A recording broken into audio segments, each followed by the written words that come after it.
जय गुरुदेव। बात बहुत पुरानी है और मुरादाबाद की है। परम पूज्य स्वामी जी महाराज ने वहाँ सत्संग का कार्यक्रम रखा था। तो सत्संग में एक सेठ जी आते थे और बड़े ही विनम्र भाव से स्वामी जी महाराज के आगे हाथ जोड़े बैठे रहते थे। तो दूसरे दिन सत्संग खत्म होने के बाद वहाँ एक थे डॉक्टर शाही।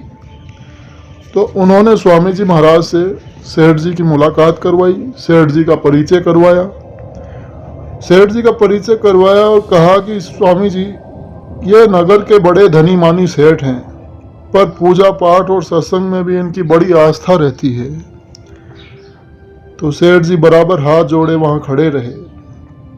तो स्वामी जी महाराज ने हंसते हुए कहा कि कहिए सेठ जी, 1 करोड़ से 2 करोड़। ये सुनकर सेठ जी ने आंखें नीची कर ली।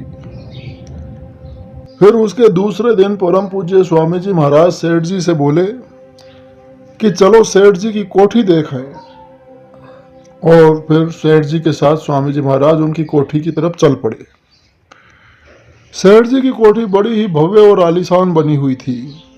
स्वामी जी महाराज वहां पहुंचे तो सेठ जी ने स्वामी जी महाराज का बड़ा ही सम्मान और स्वागत किया। स्वामी जी महाराज सेठ जी की कोठी की तारीफ करते हुए अंदर चले गए। चारों ओर देखते निहारते स्वामी जी महाराज चौके के पास पहुंचे तो वहां एक औरत काम कर रही थी। स्वामी जी महाराज ने उस औरत से पूछा कि अरे तुम्हारी मालकिन कहाँ है। स्वामी जी महाराज का इतना कहना ही था कि वो औरत रोती हुई स्वामी जी महाराज के चरणों में गिर पड़ी और कहने लगी, महाराज जी, मुझे ही चाहे आप मालकिन समझ लीजिए और चाहे दासी समझ लीजिए।